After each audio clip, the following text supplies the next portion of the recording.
Senator Nancy Binay criticized attempts to red tag community pantry organizers. She says these volunteers are not enemies of the state, describing them instead as champions with genuine compassion for others.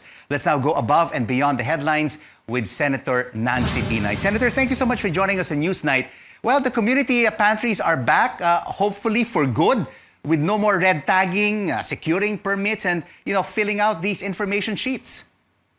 Good evening, Rico. As what I've said, the enemy right now is hunger. And we must commend these community pantries for doing their part in helping our kababayans with this present problem. For me, we should all concentrate on how we will survive with this pandemic. The priority should not be about red tagging or the communist problem. Diba? We should prioritize our response with this pandemic. Senator, do you think the root cause of this red tagging is the insecurity of the government? Because, the sprouting of these pantries basically reflects lapses in the government's pandemic response. Kasi for me, Rico, at the end of the day, I think government, especially the national government, should realize that they do have lapses, that they cannot really address all the present problems that we are now facing. And kumbaga, all help, all hands on deck should be welcome. But they're not acknowledging these lapses, Senator Binay. Is this really the best that the national government can do? Red tagging of community pantries, delayed cash aids, delays of vaccine arrivals, poor contact tracing. We are basically, Senator, the laggards in just around here in our neighborhood, Southeast Asia.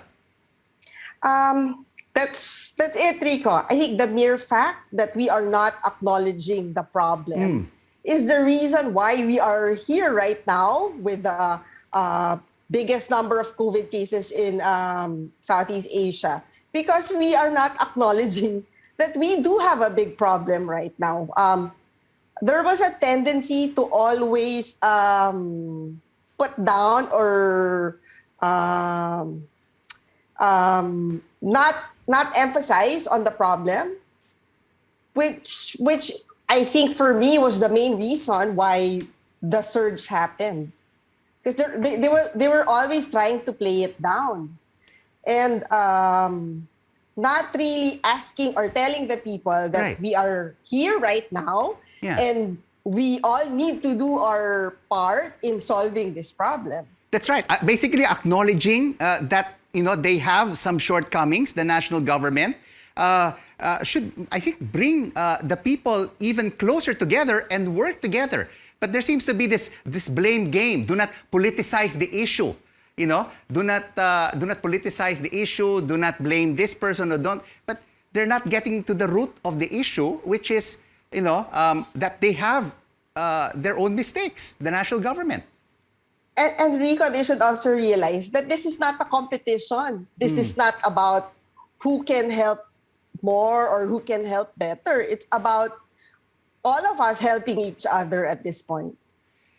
The Makabayan bloc in the House of Representatives, Senator Binay, is calling for an investigation in this profiling and red tagging of community pantries. Are you and your fellow senators also planning to look into it and even, question General Antonio Parlade why the profiling and the red tagging, which he has admitted to?